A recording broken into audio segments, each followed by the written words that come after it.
Lại luôn mưa ba nhưng mà lấy. Ai là cái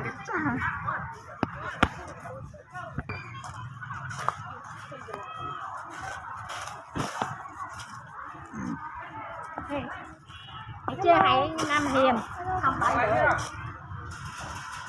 mưa rồng không bayเลย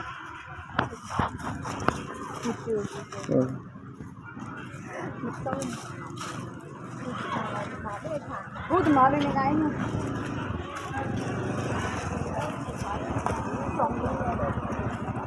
Trường bị thằng hùng mà.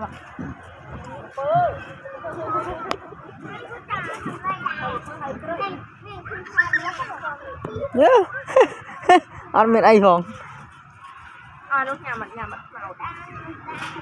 mới nhắm ô tôi nhắm nào rồi ui ui khai Làm ra mà.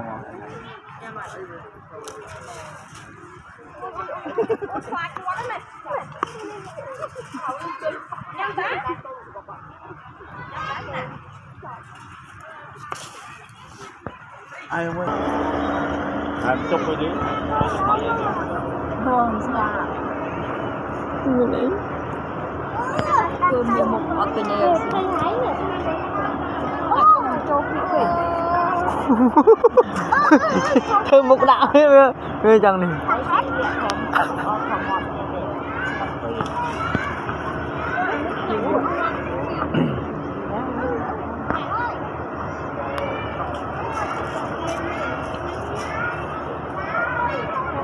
xì một ngày cho Đây mấy ngày. Giang à? mình so thiệt so mùi Nghệ già rồi mà. nói Nhậtจะร้องพอดได้á mình này đã thầm lại này Này à?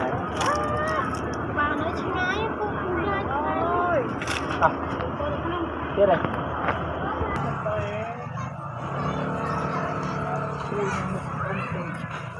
chưa có hai đấy đây đi ăn thử xong rồi xong rồi thì mày đầm khổ khuya ôi ôi lâu rồi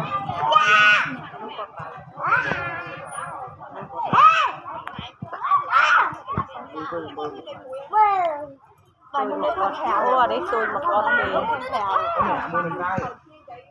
ăn không pha tới ô đấy từ đây vô mết dài dài